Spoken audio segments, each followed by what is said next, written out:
Hello, everyone, and welcome to another episode of Captain Hunter's podcast. Thank you so much for tuning in. Thank you for tuning in. Thank you for taking this ride and this journey along with me as we attempt to build the bridge between the police and the communities that they serve.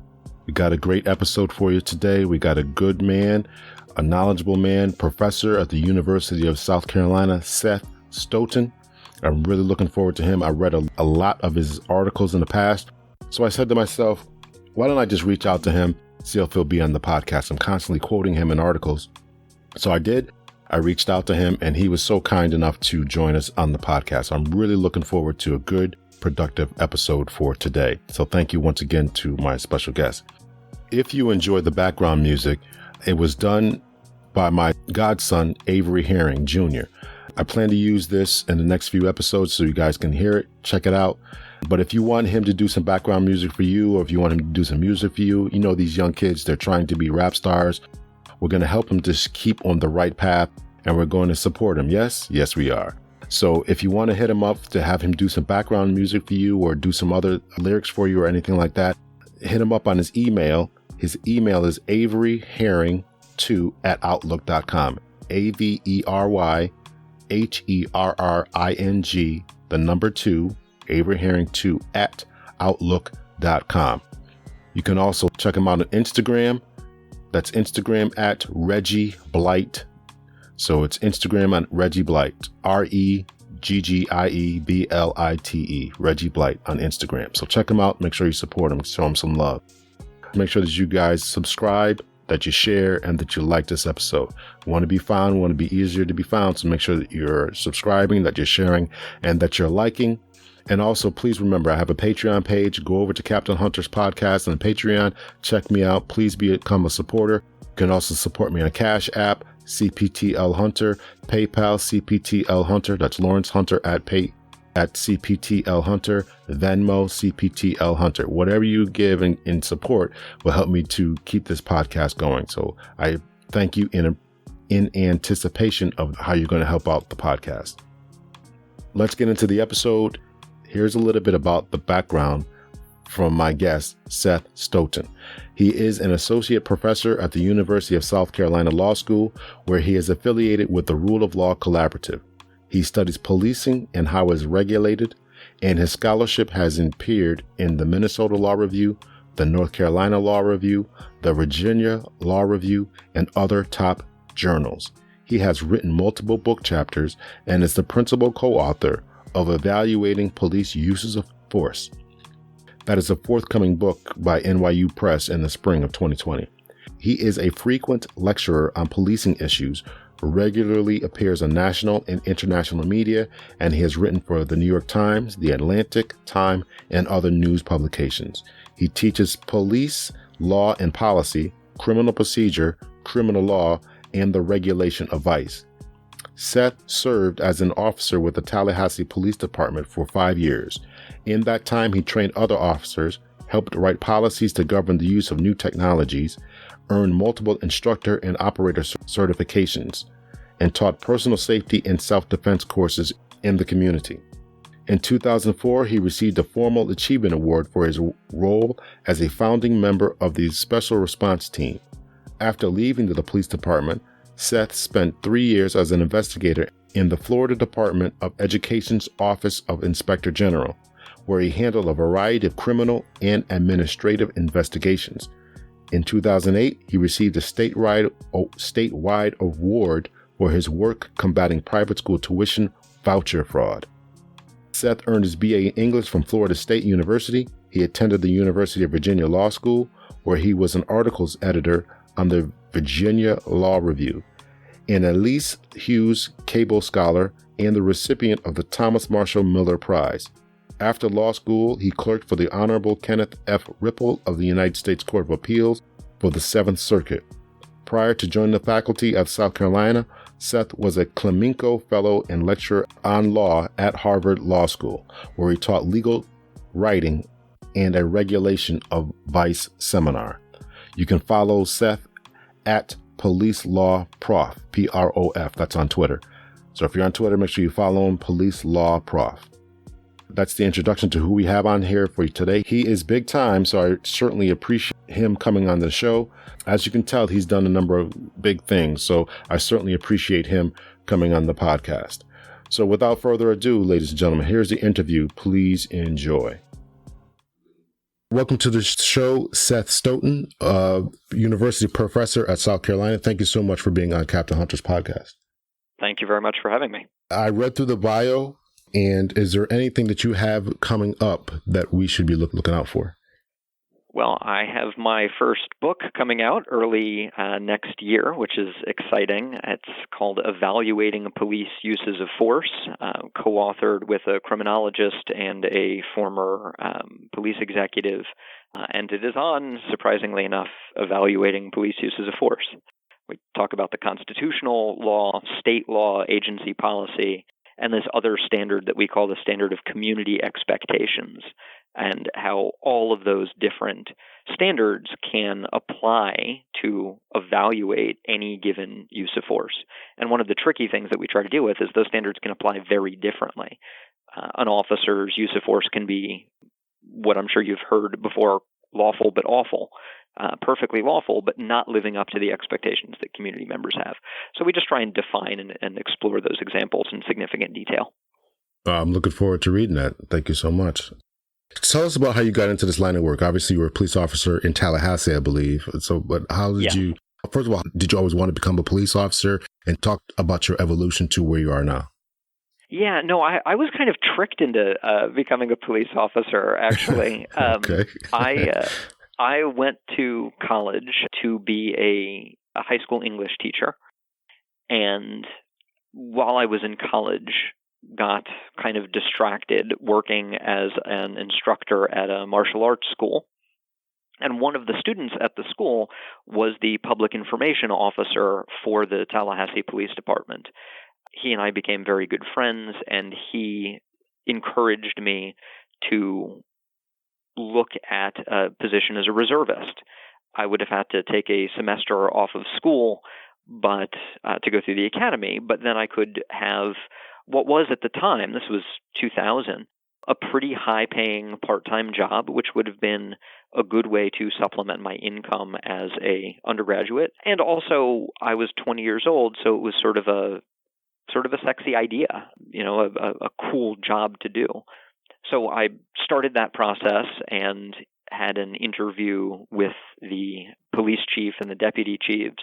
And of course, in policing, we can't ever just use normal words, so they didn't call it an interview. We called it an oral board. So I was at my oral board and was asked if I would consider switching my application from a reservist to a full-time officer, because they were down positions, but they had the funding, which not all cities have all the time. They had the funding to fill those positions. So I agreed and started. And that is part of the reason why it took me 10 years to get a 4-year degree. It turns out that finishing your schooling while you're working as a cop is not as easy as they might have made it seem at the time. I was there for just under 5 years full-time and started to... Well, I wanted to see what else I could do with my career. I served in patrol the entire time. I was on our special response team, which was a part-time team. I did the sort of extra duty stuff like teaching self-defense classes in the community, and I wanted my career to go in a couple of different directions. I wanted to do investigations or just see what else I could do in the agency. And unfortunately, at that point, there was a real manpower shortage at my agency. So although I did fairly well in the various processes for applying for a position as an investigator, which was not a promotion at my agency, it was just a lateral transfer, although I tended to do well in those applications, they weren't transferring anyone, or they weren't transferring enough people to include me in the transfer from patrol to investigations. So I ultimately left the police department to be an investigator for the State Department of Education's Office of Inspector General. It's kind of like internal affairs for the Florida Department of the Florida Department of Education.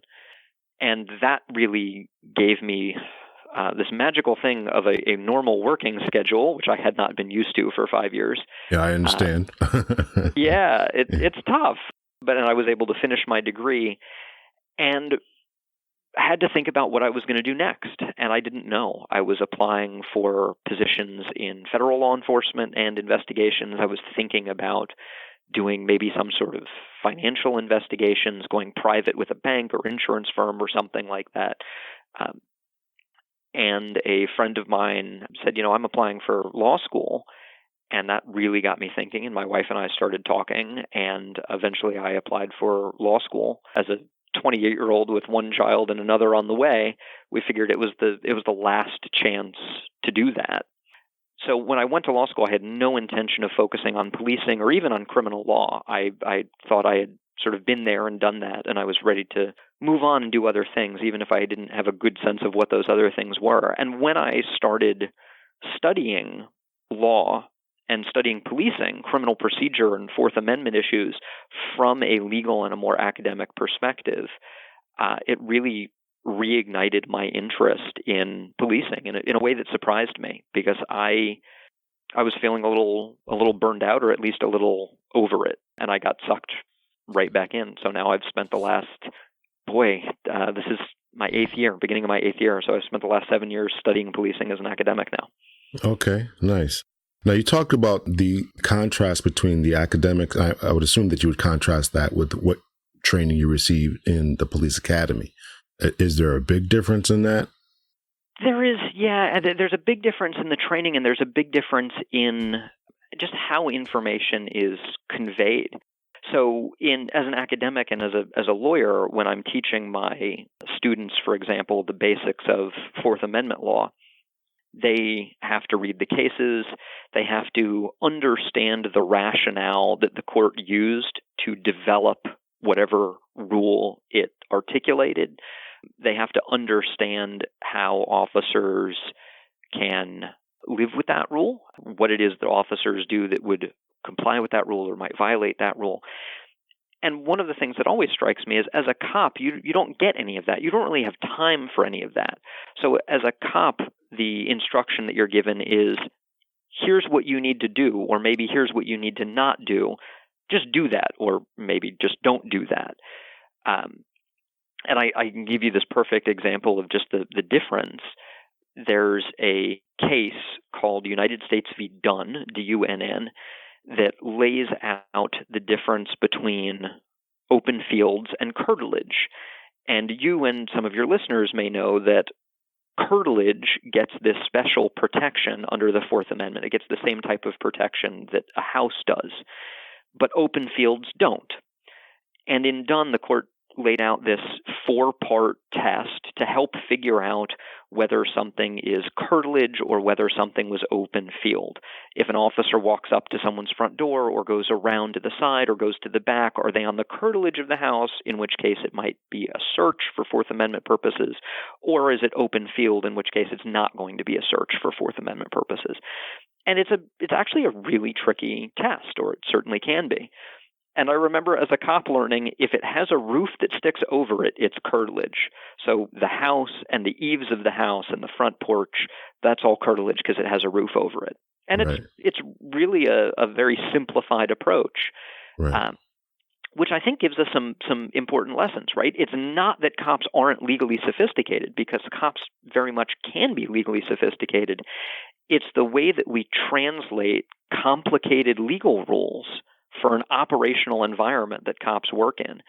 And we haven't always, as a society, we haven't always done a great job of that. So that's one of the differences.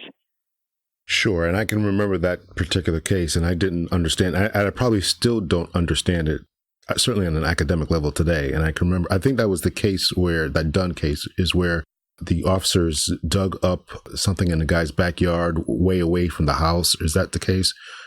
And they didn't get a search warrant. They dug something up in his back field somewhere, even though it was still on his property, and they said that they didn't need a search warrant. Is that the case that you're talking about? Yeah, they went and looked into his barn. They trespassed on his land, walked onto the property, and then looked into the barn. And there was this question about whether that was curtilage or not. I'm embarrassed to admit I don't remember them digging anything up, but they might have. It might be a different case, but any one of those cases is really confusing to me, because I would say that anything you're paying taxes on that you're responsible for, upkeep or whatever, anything that belongs to you should be yours. But I don't want to get off on that tangent. I'll leave it to you guys to argue. Actually, you raise a really interesting question, right? Because as an academic, part of what I do now is think about what the rules are and what the rules should be, and how they got to where they are, and how we can change them to the effect that we think change is necessary. And that's a very different perspective than I had as a cop. As a cop, I never concerned myself with thinking about what my job is or what my job should be. My boots were on the ground. I knew what my job was. The only question I had was, can I do my job, right? Do I have the resources and the skills that I need to do my job? And the whole area of police reform, I think, is not just changing officers in what they do. It's also maybe changing the way they think about their job, right? Not just we want you to do this and that instead of that, so we can give you a little bit of training, but we want officers, in many cases, to say, okay, well, actually, maybe I'm not first and foremost a crime fighter. Maybe that's an important part of my job, but maybe I need to be more than that to serve as an officer. Yeah. Broaden the perspective a little bit. Yeah. And that's something that I never saw and I never really thought about. As a cop, I was just a cop. I wasn't questioning my environment. I wasn't questioning the systems that I was operating under. As an academic, I'm lucky enough that that's what I get paid to do now. Well, maybe we need more officers who would take this mindset to question, because I think that this is part of the problem, is that there's too many boots on the ground mentality, this warrior type mentality, which we're going to get into, and there's just not too much thinking about what should we be doing? How should I handle a situation? Yeah, and I agree with you. That's those sort of principles and values are so important, because when an officer is making a decision about what to do or how to do something, how to approach someone, how to talk to someone, it's ultimately those principles and values that lead them to make one decision rather than another. So it's not enough, at least in my view, it's not enough to just train officers in skills. We have to instill them in the principles and values of good policing. Right. You've written a number of articles concerning the warrior mentality, and I'd like for you to kind of break it down.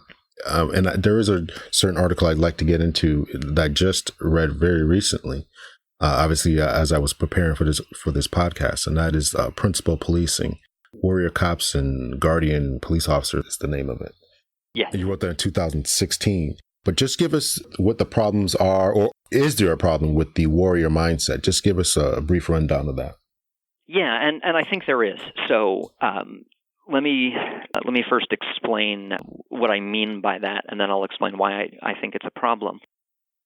The warrior, the idea of the police warrior, as you know, is a really popular one. It's a very powerful image and metaphor in policing, and there are all kinds of little hints about that. Sometimes they're not hints at all. It's just outright stated, like, for example, the idea of bulletproof warrior training, or the several books and the many articles and training seminars that talk about police warriors. And sometimes it's a little bit more subtle, like, for example, the adoption of the Punisher icon, the skull from the comic book character, the Punisher, that right. Seems to be very popular with police. Right. And the first question that I sort of had is, why is that so powerful? Why is that such an attractive image for modern officers? And the answer is because it represents a lot of really good things. Officers have to be honorable. They have to conduct themselves according to a professional code of ethics. And officers have to be disciplined and have to have determination and grit. And yes, officers have to have the ability and willingness to use violence in appropriate circumstances. And the warrior represents all of that. It also does some really good things for officers. If you're pitching yourself as a a warrior who fights evil, who combats crime, it's really difficult for society to condemn that conception. So it's a way of providing social support to officers. It's a way of providing psychological protection for officers. Because if you think about some of the stuff that officers do, they beat people up and they tie their hands together and they throw them in little cages, right? That's the kind of thing that pretty awful people do, right? Yeah. But of course, it's different, right? It's different when cops do it. And one of the ways that we internalize, one of the ways that we feel that difference is say, look, I'm not doing this as a bad guy. I'm doing this as a warrior. I am protecting society. So it makes sense to me that this is a very powerful and attractive image. The problem isn't with all of the good things that come with that. The problem is that with those good things come some bad things. The warrior mentality and this metaphor is inherently adversarial. It sets officers up as against the communities that they're supposed to be serving. It drives what can be a very entitled and very self-righteous view of policing. Well, you, civilian community member, need to defer to me because I am the warrior here. And either you're an enemy and you have to be vanquished, or you're to use the very popular metaphor of the sheepdog as the warrior cops and the wolves as the bad guys and the sheep, either you're a wolf and you need to be vanquished, or you're a sheep and you need to do what I'm telling you to do. Right. And that's really not an appropriate way for officers to interact with community members. It's really not an appropriate way for officers to conceive of their jobs. Yes, law enforcement and enforcing the criminal law is an important part of policing, but it's not the most important part of policing. And we know it's not the most important part because we know that it's not what most officers spend most of their time doing. We also know that to a certain extent, it's a bit of a distraction because if we're evaluating police agencies and how good they are by looking at crime rates, well, the relationship between policing and crime is complicated. Policing has some effect on crime, but teasing out exactly what that effect is difficult, and it can be inconsistent from place to place and time to time. So police officers have to be much more than warriors, and this is one of the I think one of the popular misconceptions of the argument that I'm making. I'm not saying that police should not ever be warriors. I'm saying instead that if that's all that officers can be, then they're not being very good officers. That in order to be an officer, you, of course, must be able to be a warrior and have those skills when the situation justifies it. But you need to be bigger than that. In the same way that as a law professor, for example, if all I am is a scholar, and even if I'm producing wonderful scholarship, I'm letting down my students if I'm not a good teacher. I need to be more than a scholar. I also need to be a teacher. And the same thing is true with policing. They need to be more than warriors.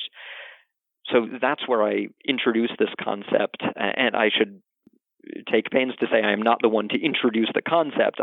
In the article, I use this concept of guardian as I think a natural response to warrior, because guardians are protective of their communities, and we need that community to be inclusive. Everyone in a community, including the very individuals that officers are arresting or even using force on, are still community members that the officer should be protecting, being a guardian of, at least to the extent that it's possible under the circumstances. I think that is very profound, and that's something that I think that particular mindset gets lost on so many officers. I think it's in that article that I mentioned, and the exact name of it is Principled Policing Warrior Cops and Guardian Officers, is that I think you said that the officers call anyone who's not listening to them, anyone who they arrest, an asshole. So then this becomes the problem. You're no longer a member of the community. You are someone who needs to be vanquished, as you said. Yeah, that's exactly right. And that actually draws from an old criminologist, Van Manen, who came up, who observed cops, did a lot of work sort of embedded with officers. And he said, look, there are basically three ways that officers view people. Either someone is an asshole, they are an enemy, they are a criminal, they need to be vanquished, they need to be taught to respect the police in some cases, or they're a sort of a groupie, or they're what he referred to as a know-nothing, an ignorant civilian, a sheep, right? Mm. And note how incredibly uncomplimentary all three of those are. Right. You're either completely ignorant and you don't know anything, or you're at best a groupie, or you're an asshole.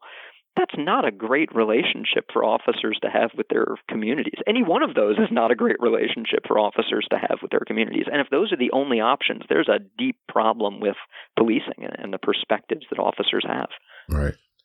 What you're presenting is more of the psychological aspect of it. And I know that you're an academic who teaches law school, but you're dealing with more of the psychological aspects of it. And of course, the psychological precedes the physical, right? So we have officers who are out there talking to people. We know from other research that white officers will treat white citizens differently than they will treat black citizens on how they speak to them. And so this is all, part of this problem. And then we get the warrior mentality when it comes into SWAT teams and the way that they dress and the militarization of the police. Can you talk a little bit about that? Yeah, absolutely. And I want to pick up on one of the first things that you said there, right? Because I don't want to suggest that all officers are always warriors all the time. It can be very situational. Of course, there are some really good officers out there, but it's also the case that officers are going to interact differently with certain people, with white people or with people that they perceive as having more social status. And that idea of more social status, there's a racial implication to that. There's a gender implication to that.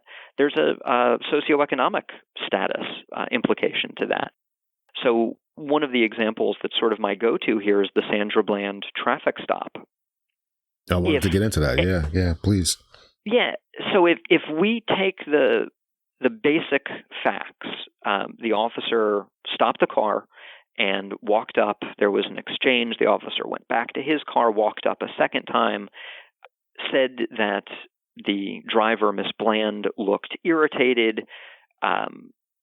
She explained that she was irritated and explained why. The officer was very dismissive of her concerns. Then the officer asked, and I will emphasize asked rather than commanded, because I don't think the officer had the legal authority to require her to put her cigarette out. So he asked her to put the cigarette out, and she challenged him on that and said, "Why do I have to put the cigarette out? I'm in my car." And at that point, he invoked his authority, and he pulled her out of the car and ultimately used force and arrested her, and to tragic results. I don't think the officer would have done the same thing if it was me in my car, because Sandra Bland was black and I am white. Sandra Bland is a woman and I am not. And Sandra Bland was driving an older model car, so she's perceived as being of a lesser socioeconomic status. Right. There's a lot more that goes into that, but those are sort of the three big that jump out at me. Where I, as a white male driving a newer model car, the officer is going to behave differently. So the point is not just that officers are warriors or officers are guardians. The point is that in some communities, officers act much more like guardians than they do in other communities. In those other communities, particularly poorer communities, black communities, Hispanic communities, immigrant communities, sometimes officers can act by default much more like warriors. And that's really problematic for a whole bunch of reasons. Right. Are you still in contact with many of your former officers and or chiefs of police? And the reason I'm asking that is because I want to know how many people that you come in contact with, officers, current officers, have this mindset, agree with what you're saying, and or push back. Yeah, good question. So I am in touch with a couple of my former colleagues, casually as long-term friends. We don't tend to talk about policing very much, except to when they do what all cops and all employees everywhere do and complain about their jobs. I also interact fairly regularly with police chiefs, police executives, and police leaders from South Carolina and more broadly around the country. And I get a fair number of emails from current and former officers. And the vast majority of the interactions that I have are very positive. The vast majority of people that I hear from agree with at least most, if not everything, that I'm saying. They identify cultural problems and systemic failures and think that policing has gone off the rails a little bit. I do occasionally get some, what I will just describe as pushback, and I get some hate mail on occasion, but it's much rarer than you might otherwise think. And I think there are a couple of reasons for that. One, I don't think a lot of rank and file officers know who I am. I don't need them to know who I am. I'd like them to have some exposure to the ideas, right. Regardless of whether they attribute those ideas to me or not. But I think that, unfortunately, and I remember as a cop, I wasn't real tuned in as a cop to the police reform movement. That was not a conversation I was listening to. Right. And I was a cop in the early 2000s. This was when racial profiling was really important, right? A major public conversation. Right. But it's not a conversation that I was listening to because as a cop, it was uncomfortable for me. It put me in a vulnerable situation and position, and nobody likes being in that position. It's much easier to just tune that conversation out, which is what I did. But I do get, a surprising number of emails from someone who says, I'm a sergeant in this mid-size agency, or I'm a former officer, or I'm retired, or I just started a few years ago. And you're right. I feel what you were saying. And some of them tell me, my agency has really bought into these ideas and we're pushing progressive policing. And some of them are sort of in the other direction. I wish I could convince my coworkers that being the good guys means being the good guys to everyone, not identifying bad guys. So let's talk about a little bit about the cultural aspects of what you're saying. So you started off that article, Principled Policing, in talking about the history of police work in the United States, going back to Robert Peel in England and the evolution of policing in this country. And what I noticed that you did not include, and this is a problem that I had when I was in the police academy, I didn't know it then, but a problem that I developed as I learned more of the history concerning, yes, we learn about Robert Peel and all that, his 9 principles, which I think are good and outstanding and all that. But then when we get to the United States, we understand that it was really the merchant class that wanted these police officers or night watchmen. We understand that the South had the slave patrols. And so this culture that we are dealing with today, talk about the product of the slave catcher mentality and the merchant class wanting to protect their wares.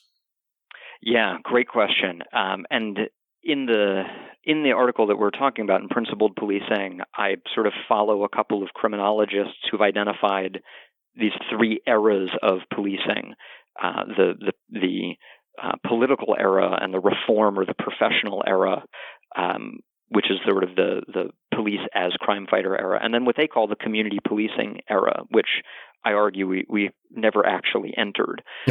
Okay. In a different article called The Blurred Blue Line, which is about police reform, given this mix of both public policing and private policing, I get into some of the other history of policing and talk about slave patrols and slave catchers a little bit more. So the basic intro is this. Policing in the United States, and not just in the United States, but particularly in the United States, has always been about social control. It's about getting people to do what we want them to do, or at least getting people to not do what we don't want them to do.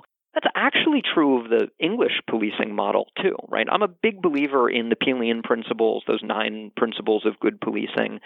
But one of the big motivations at the time for the formation of the London Metropolitan Police Department was a problem with the Irish. I'm trying to figure out like a delicate way to put this, and I don't know what it is. Essentially, the military was having to respond, the British military was having to respond fairly regularly to low-level insurrections is probably a little strong, but civil unrest and uprisings in the countryside, particularly the Irish countryside. And this affected London because there was a significant Irish population in London. Robert Peel's idea of a local police force, a series of local police forces, wasn't just to professionalize the night watch function. It was also to get the military out of doing this thing. But this thing was essentially dealing with a cultural minority. Now translate that into the American context. In the American South, particularly, slave patrols are an immediate precursor to modern policing. And the history of slave patrols is both horrifying and really complicated because they weren't just groups of people who were paid the way that cops might be viewed as groups of people who were paid. In the South, there were these slave laws that allowed, or in some cases required, white landowners to track down and return fugitive slaves. Sometimes that was a professional group and they would get paid, but sometimes that was just part of the social duty, the expectation of white landowners. That's what you're supposed to be doing, or that's what you're supposed to spend part of your time doing. That's not all they did. In addition to tracking down and returning fugitive slaves, they also took pains to prevent slave uprisings and insurrections, of which there were some number, and they did it by terrorizing the black community.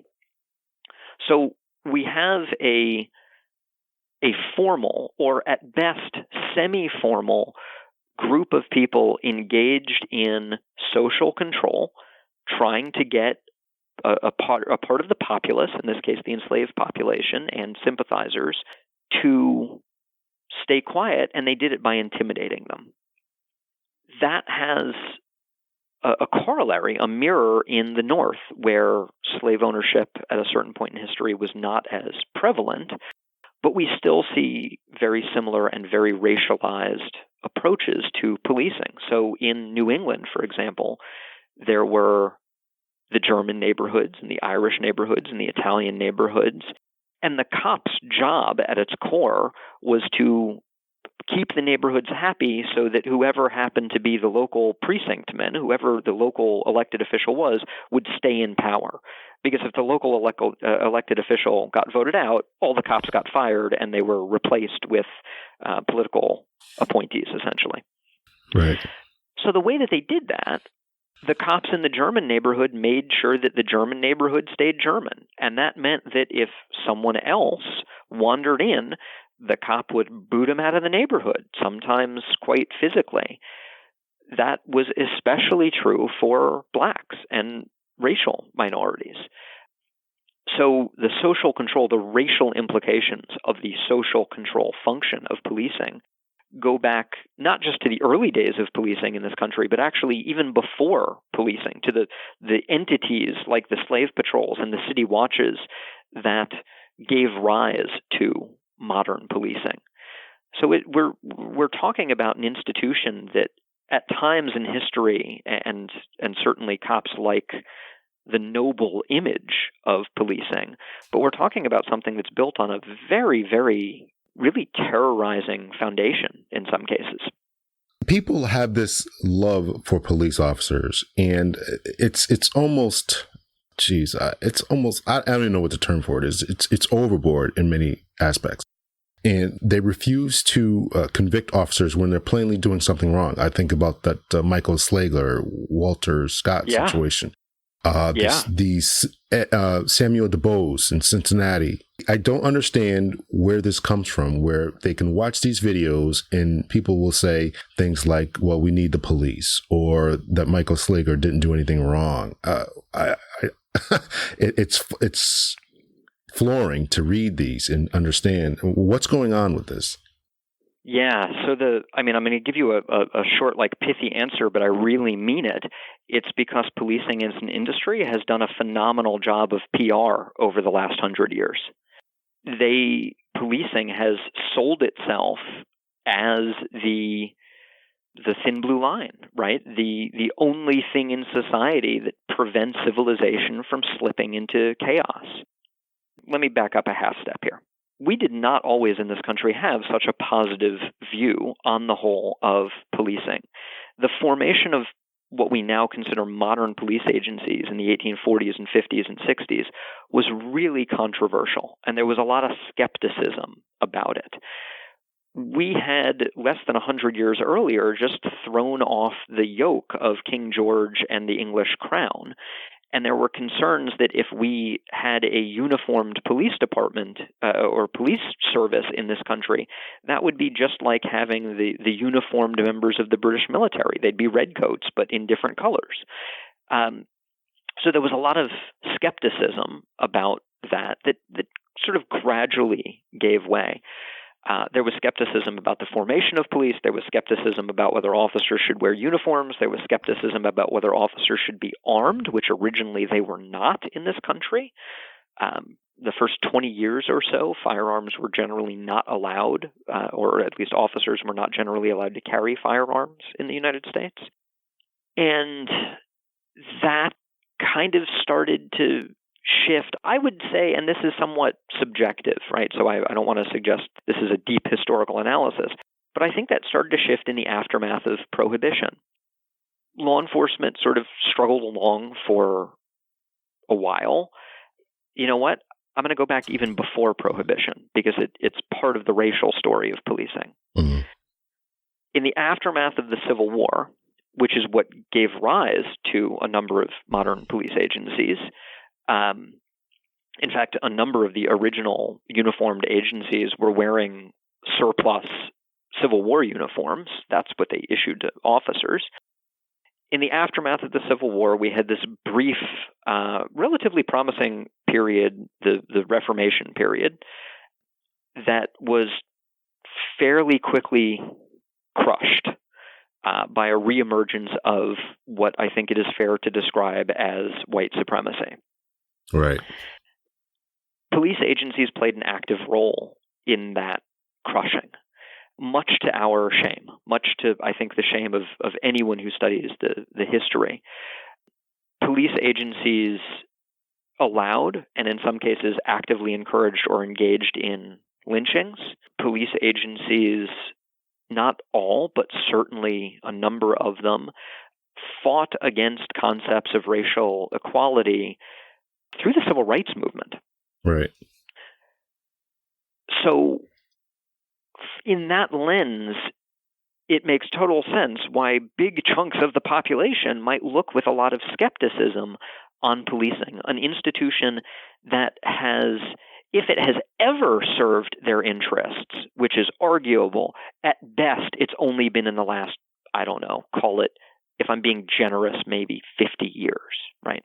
Yeah, I think that is being generous. Yeah, I'm trying to give out the number that my staunchest opponent couldn't argue with. At best, 50 years here. Yeah. I would go on the 30, other hand, but go ahead. Yeah, I think that's. And again, I think it's entirely possible for certainly some communities and some community members to say, look, that institution has never advanced my interests. That institution has never. I don't think you'd find anyone in Ferguson, Missouri, who's ever been really happy with police services. Absolutely. Absolutely. At the same time that we have that and that aspect of policing, we also have the evolution of policing from the political era where they were very much tied to local political corruption. We have the professionalization of policing, the emergence in the 19-teens and 1920s of police as crime fighters. We have this debacle of prohibition and then a sort of reinvigoration of policing in the aftermath of prohibition, as we are the competent professionals. We exist to keep people safe. And here's the thing about this tension. The message, we are the competent professionals, we are here to keep you safe, we are the law enforcers, and the message of we are supporting a deeply unfair society and we are not going to support racial equality, those are messages that different parts of the population got. Right. If you were black, you're getting one message. But if you're white, you're getting a different message. So I'm not going to make the mistake of speaking from the white perspective, but I'm going to speak as if I am, so I apologize for that in advance. From the white perspective, cops have been on our side at least since Prohibition. And Prohibition's important because that's when cops were not on our side, or at least they were on the side of the rich. They were very obviously on the side of the rich and against the poor. The rich could have wine, the poor couldn't have beer, right? Right. But ever since then, policing has really turned around. And when you look at the period post-Civil War, or you look at the period of the civil rights, there's a lot of racial anxiety, concerns that white America is losing its power, and the police historically have been on the side of preserving the status quo, preserving the sort of structures of power that existed.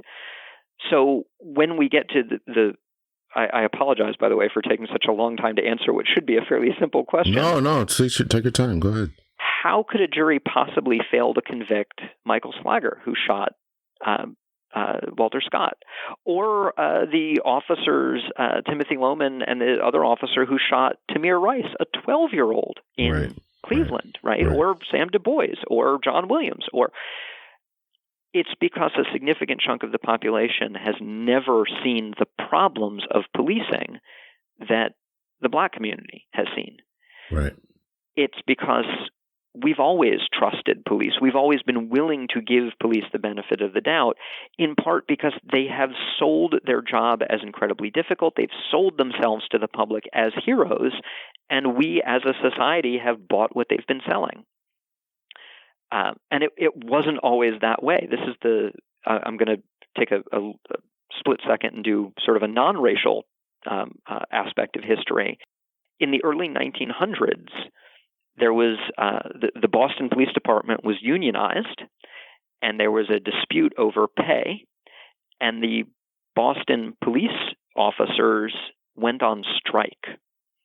And there was an immense public backlash. There was rioting. There were a couple of people killed during the strike.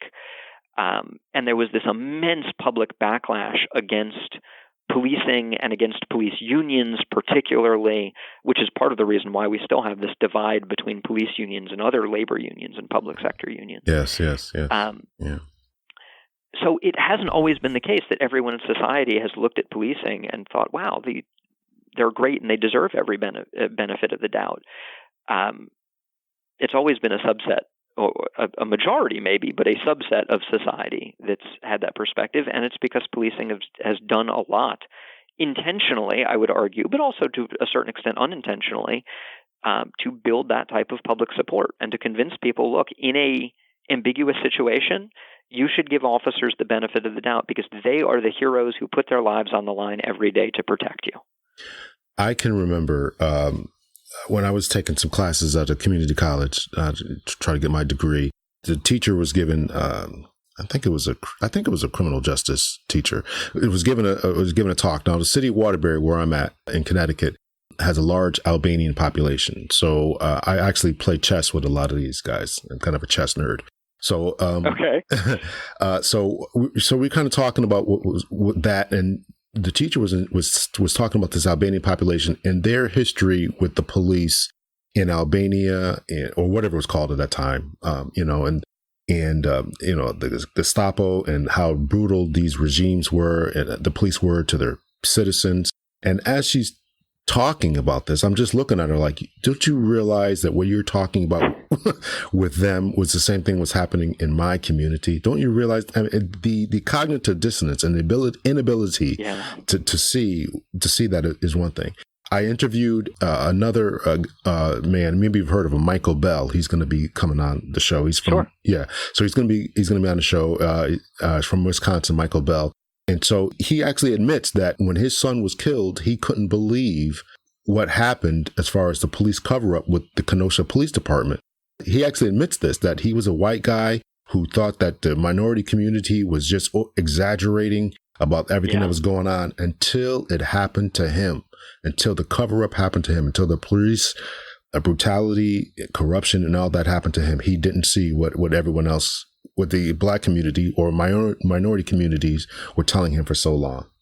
Yeah, I think that's exactly right, right? And the reason, part of the reason we're having this discussion, this public discussion now, that is long overdue, is because of cameras. Right. No doubt in my mind. It's because now I, at home in my comfortable, predominantly white neighborhood, I have unprecedented insight into the way that policing is done on at least some occasions in Black communities. And the Walter Scott video or the Eric Garner video or any of these other really traumatic examples, I can talk to friends from Black communities, and they'll say, "Yeah, this is not new. Right. This isn't even particularly news. This is just."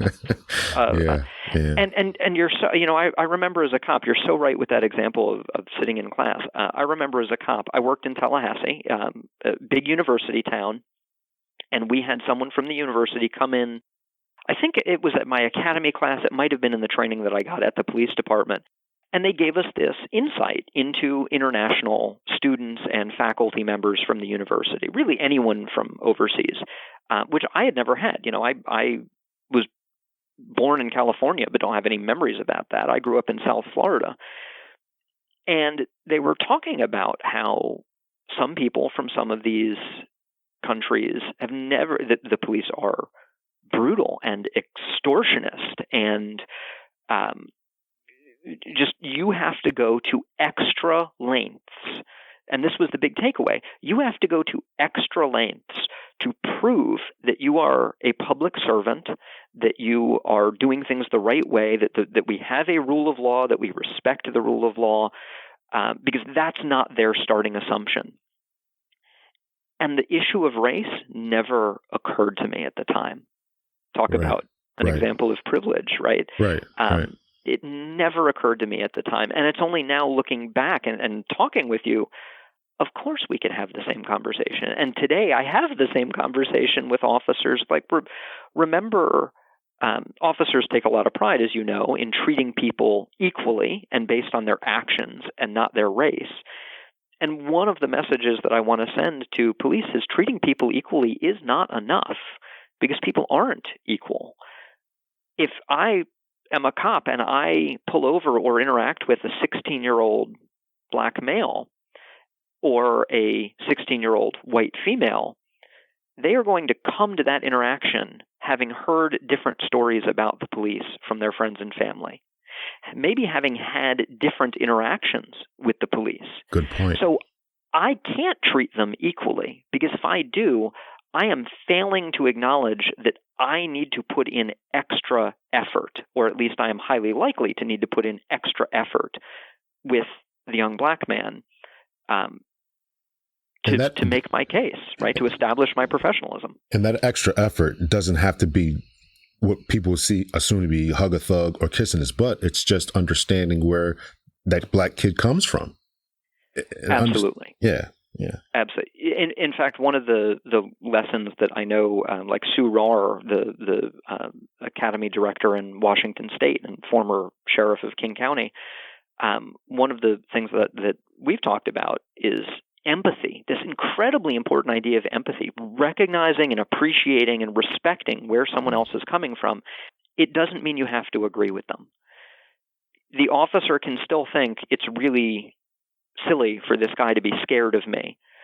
But if I, as the officer, can appreciate that he is scared, and if I can respect that he feels that way, even if I think he shouldn't feel that way, then I can tailor my actions in a way that is more likely to effectively establish a positive relationship with that person. If I'm unwilling to recognize that, if I'm unwilling to respect what might be fear or anxiety or anger, then I'm not doing my job as a public servant. Yes. Great conversation. So we've been making some progress as a country, right? California has passed this AB 392. Give us your thoughts on that. I think it's a step forward. I think it is a part of a necessary improvement to state law. as with almost anything, I'm very, very skeptical of the idea that there are one-step solutions to some of the very deep-seated problems in policing. So I don't think it will fix everything about policing and use of force, but I do think it's an improvement. So AB 392 updates California's state law that governs the use of force. It adopts a more rigorous standard. Previously, California was a fleeing felon state, one of the relatively few left in the country, where officers were authorized or had a criminal defense if they shot a fleeing felon. It eliminates that. It starts with sort of the baseline of the constitutional standard from Tennessee v. Garner, and then it provides a bunch of definitions that I think really tighten up the use of deadly force laws in California in an appropriate way. It still allows officers to use deadly force, but it does a much better job of limiting when they are allowed to use it. And that's important for two reasons. One, California has a much higher than average number of lethal police shootings. And two, California, in many ways, leads the country. So my hope is if this law is successful, as I think it will be, that other states with their own outdated laws may start to say, what are some changes that we could do without sacrificing public safety or officer safety? How could we improve the delivery of police services to make it better and safer for everyone? And I'm certainly hoping that that's the case as well. But I think that California tends to be a little more liberal, and I'm speaking generalities, obviously. Yes. But yes. The southern states are a little more conservative, and I'm hoping that they would adopt something similar. But some of their state legislatures, from what I've heard, would dig in their heels to fight against this kind of thing. And this is one of these states that believe in what we're talking about before, that the police are right and they are that thin blue line, and give them more discretion instead of less. Yeah, and it's interesting, isn't it, how much support for policing has become kind of a proxy for political identity. Exactly. Exactly. If someone identifies as Republican, I can make certain assumptions about their support for police. And if someone identifies as a progressive Democrat, I can make certain assumptions, right? And they won't always be true, but they will often be true. It's right. Not a matter of like thoughtful policy engagement. It's just a matter of group identity at that point. It's almost a cult. You tell someone you're a Republican or a Democrat, almost exactly what their favorite color is. It's ridiculous, Yeah, it really is. It really is. And I don't like that position that we're in as a country where that's the case. Right. Right. Yeah, I agree. I think in some states we're not going to see legislative change, at least until it's forced on us in some way, shape, or form. Right. We actually see an example of this in deadly force in 1985 when the Supreme Court decided Tennessee v. Garner. Not all of the states, in fact, most of the states still had a fleeing felon law on the books. And what the Supreme Court did was say, look, states are moving away from this. So police agencies aren't doing this anymore. We need to update that. Right. And they tightened up the legal standard as a Fourth Amendment issue. I do think there's room, and I do think today there's a little more bipartisan support of criminal justice reform and policing than there was even 5 or 6 years ago. I think sort of maybe the libertarian trend of the Republican Party, which tends to be very skeptical of policing, or at least certain aspects of policing, has pushed some bipartisan support. So in some states, like, for example, in Tennessee, not what anyone would think of, I think, as the liberal stronghold of Tennessee, but they actually have a very restrictive use of force statute. They have a couple of statutes in Tennessee that don't allow officers to use deadly force unless all other means of apprehension have been exhausted. That's a very, very strong law. It's not always fully applied, but it's on the books at least. And interestingly, where we happen to see a much higher number of lethal police shootings isn't in the Southeast. It's actually in the Southwest. Arizona, New Mexico, for whatever reason, and I'm not sure why, statistically tend to have more lethal police shootings even than states in the Southeast. I am confused, and this will be the last question. I don't want to hold you up too long. No, not a problem. Happy to chat. Tennessee versus Garner stopped the whole fleeing felon thing. So how is it that these states still had this stuff on the books? I didn't understand that as I was reading through this AB 392. I don't understand how California was able to adopt that. If the Supreme Court said we're not going to shoot anyone for running away, how do these states still have this stuff on the books? All right, so that is a great question. And that question is actually why I wrote my co-authors and I wrote the Evaluating Police Uses of Force book, because there's a lot of confusion about the connections and the relationships between the constitutional standard and the state law standard. So to answer, the constitutional law says that officers violate the Fourth Amendment. They violate the Constitution if they use deadly force, unless there's probable cause to believe that the subject on whom they are using force presents a imminent threat of death or great bodily harm to the officer or others. Now that exact reading is sort of up in the air after a more recent case called Scott v. Harris, but let's sort of just take the Tennessee v. Garner at face value there.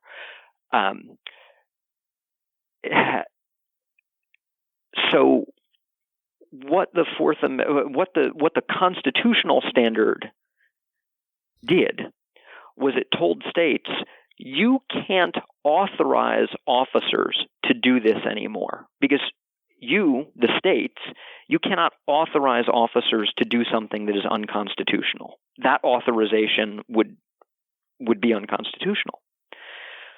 But constitutional law and state criminal law are two different things. So even though a state can't authorize an officer to use deadly force to stop a fleeing felon, it does not have to criminally punish an officer for using deadly force to stop a fleeing felon.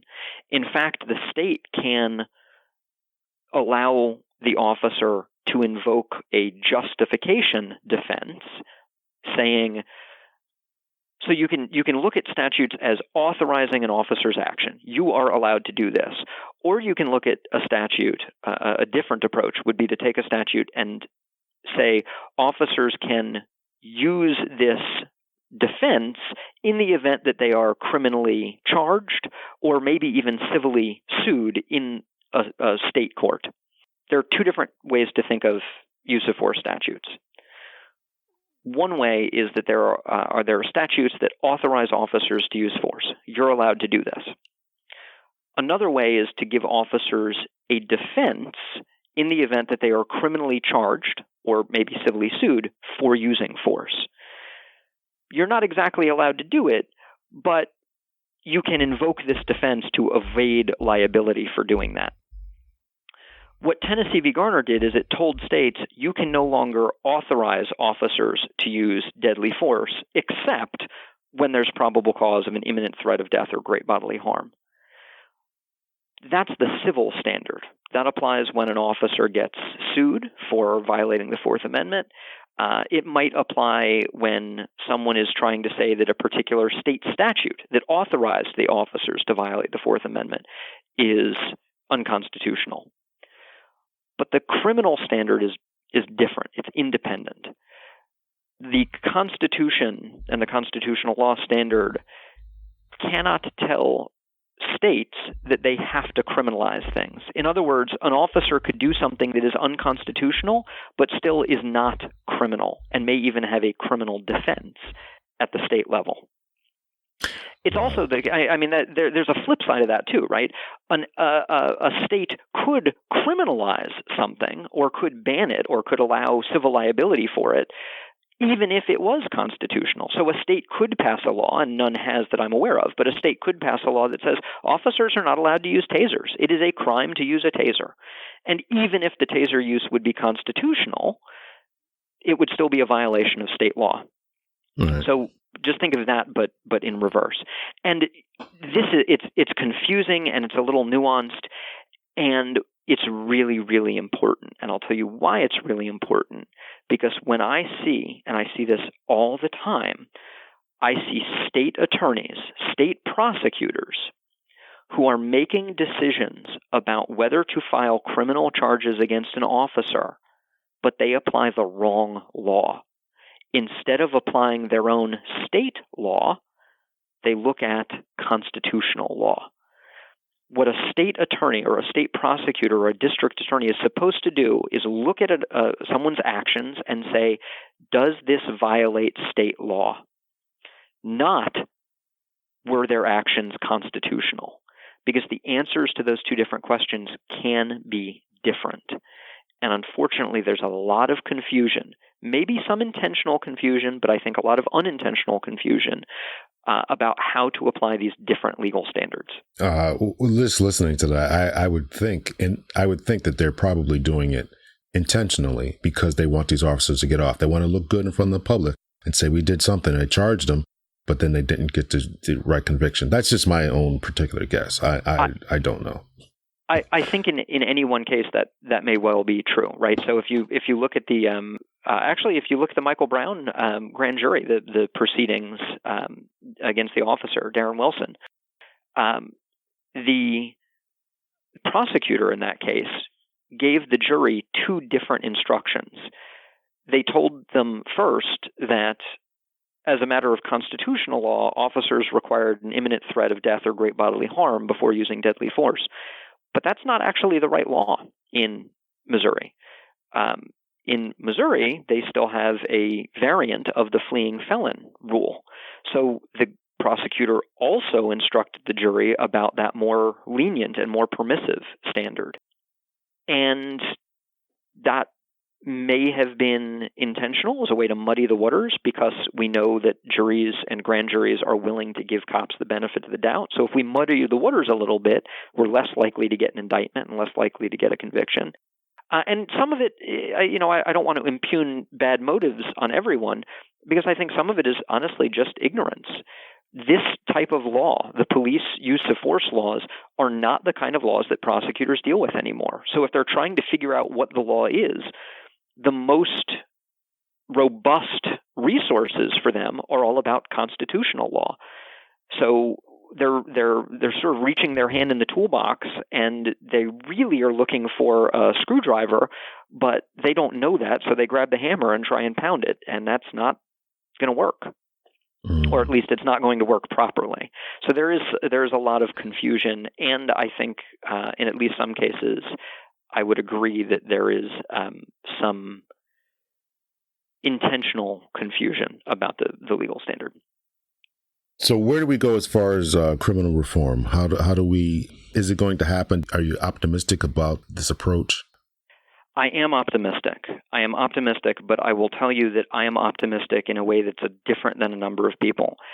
I am optimistic that we can dramatically improve policing by the time my grandchildren are reaching adulthood. Okay. I think it is really important to look at the history of policing and realize that we have seen some pretty big changes, and I would argue pretty significant improvements, but they don't take place over 5 years. They don't take place over 10 years. We're talking about a matter of generations. So how do we get there? What do we need to put into place to build a better system for officers to operate in? I think we can start by not talking about stuff within policing. There are things that have to happen in society more broadly that will dramatically improve policing. For example, we do not adequately fund the social services that deal with issues like mental health, homelessness, drug abuse, alcoholism, and a range of school discipline, a range of other issues. Right. And as a result, those duties fall on the police. We leave it up to the police to deal with these issues that we're not willing to invest adequately in. That's not a fix policing to improve policing. That's a fix society to improve policing. The same thing is true of race.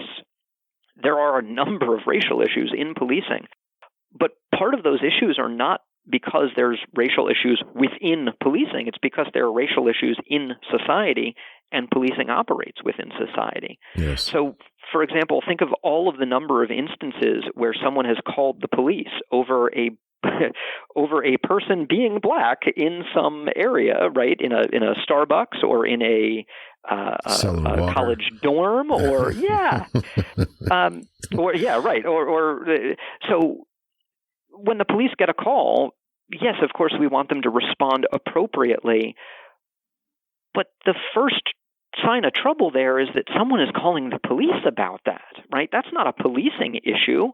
That's a we need to fix society issue. I also think there are things that we need to do in society that are about policing, but still are not sort of internal to policing. And one of them is crime rates. We tend to evaluate the success of a police agency or a police chief or a sheriff by looking at crime rates. And that's a really bad idea. Crime is complicated. Policing has that effect on crime that I mentioned earlier, but it's multifaceted and it's complicated. And if you're evaluating policing based on crime rates, you're evaluating them on the basis of something that they may have very little control over. And you're incentivizing a short-term adversarial crackdown type approach that may ultimately prove criminogenic, right? It may actually cause more crime in the midterm or long term when you push that type of evaluation. So there's a lot of things that we need to think about in society more broadly. There are also a bunch of things that we need to fix within the policing system, starting with how officers are recruited and selected. You can go online and look at police recruitment videos, and some of them are really problematic. Some of them do not depict policing in the way that it should be done or the way that it actually is done. Officers who are tackling people and running around with rifles and smashing doors in. If the point of those is to appeal to prospective applicants who find that kind of stuff exciting, that may not be the person that I want actually doing the day-to-day work of policing. Yeah. Those people should be in the Marines. Yeah. Yeah, sure. Absolutely. Is there a role for people who are excited and interested and really want to do that? 100%. But maybe local policing isn't that place. Right. So recruitment and selection, how we think about training. There's a lot of variation in training from state to state, and even from academy to academy in the different states. There are only 4 states, one of which is my home state now of South Carolina, that have one police academy. Most states have a bunch of police academies. And while we have some state standards, they're not always great standards. So the national average is in the area of 22 weeks or so of training. Some states have significantly less. My home state of South Carolina has, I believe, 8 weeks of in-person training now and a couple of weeks of video-based distance learning training, which is insane. Wow. Oh yeah, it's crazy. It's crazy. Wow. It's actually it's well, really. I was going to give them some kudos for one police academy, but if that's the type of training, then that's wow. And you know it's really not the fault of the folks at the academy. Many of whom are quite good. We fund our police academy through tickets, which is an awful funding model. Yeah. And you know, it's like anything else. If we want to get the best services, we need to invest in the infrastructure, and we have not always invested in the training infrastructure for police. And that I mean, on a worldwide scale, we get a lot more training than a bunch of countries, but most of those countries are not the countries that you would naturally compare the United States with. Yeah. When you start looking at our comparator countries, the UK, France, Germany, the Netherlands, our officers get a paucity of training. Right, right. Some of these places have that 2 and 3 years. You need bachelor's degrees. Yeah, I did an episode about that. Yeah. That's right. That's exactly right.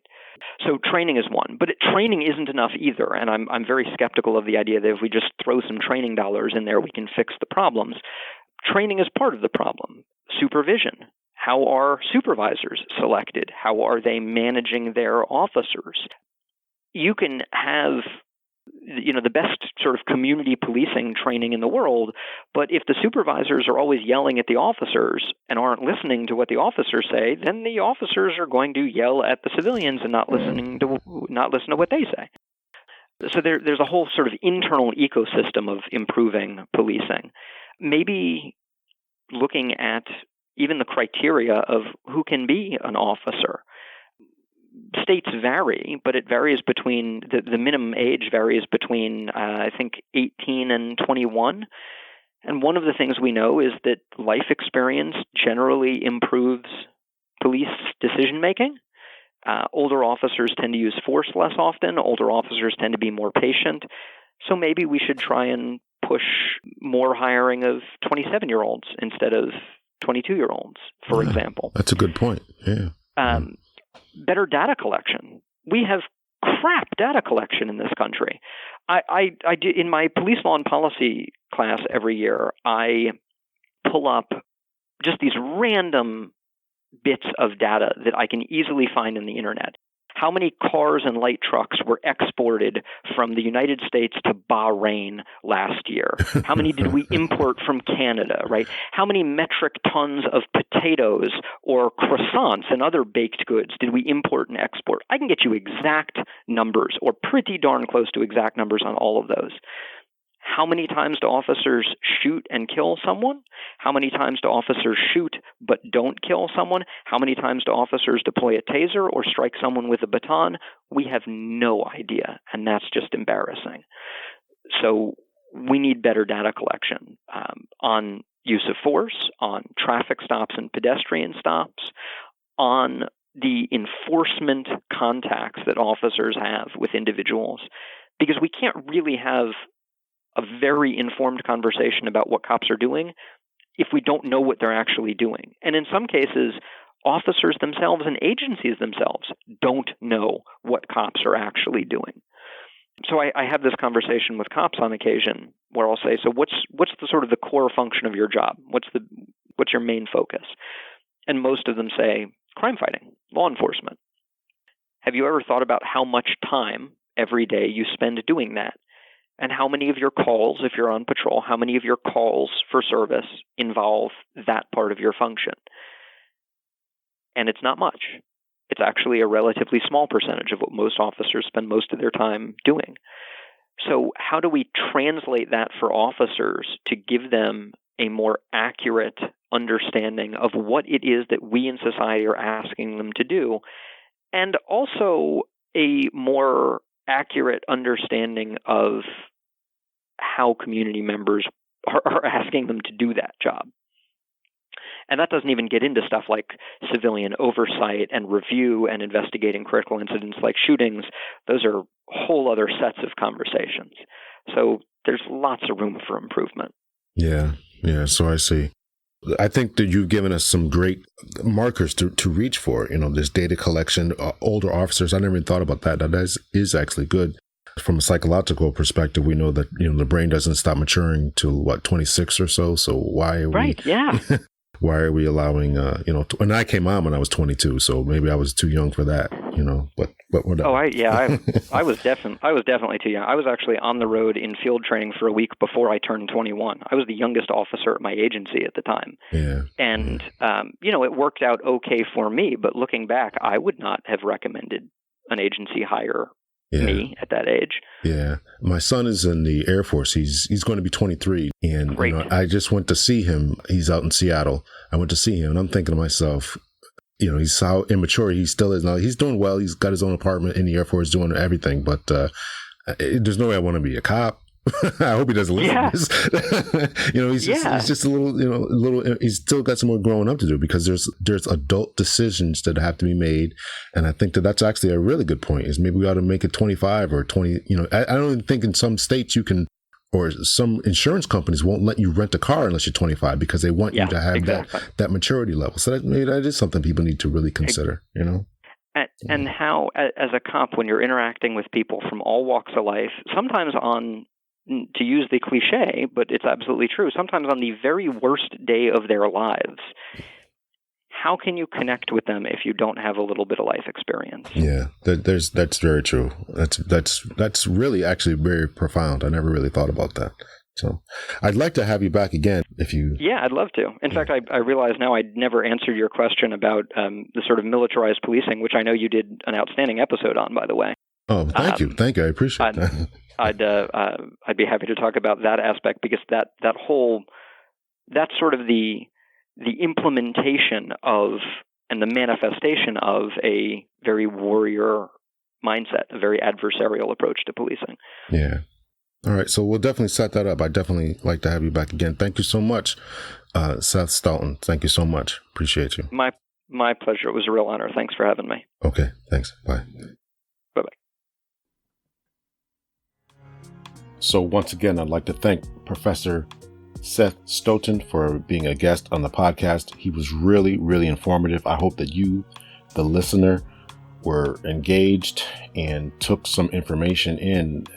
He taught me some things that I did not know, and some things that I had to really think about. And that's the point and the purpose of this podcast, is to make sure that we are all thinking, listening, engaging, and be willing to do something about the information that we are receiving, right? That's the most important goal, is to make sure that we are able and capable and ready to do something about the information that we are receiving. So once again, thank you to Professor Seth Stoughton, University of South Carolina professor. Thank you so much to him. We're going to be looking forward to his book, Evaluating Police Uses of Force in 2020. I'm hoping to get advanced copy and have him back on the show. We never actually did get to the militarization of the police, which is one of the reasons I wanted to have him on here. But we had an engaging conversation about the history, the law, and a number of other topics. So hopefully next time that I have him on, I'd like to have him on at least 2 more times to really talk about this militarization of the police, and also to talk about his book that he's got coming out. So that's it, ladies and gentlemen. Thank you so much for tuning in. Please make sure that you like, subscribe, and share this episode. Share it on Facebook with your friends through email. You can embed it into your website. If you need the embed code, just make sure that you send me an email or get in contact with me through Twitter, through Facebook. CPTL Hunter is on Twitter. CPTL Hunter is on Instagram. Lawrence Hunter on Facebook. LMH Police Training and Consulting, hunterpoliceconsulting@gmail.com is the email. So all those venues you can get in contact with me at. You can also follow Seth Stoughton on Twitter at policelawprof, PROF. Engage with all of us and just stay connected to what we're trying to do. So that's it, ladies and gentlemen. Thank you so much for listening. Talk to you next time. Take care. Bye.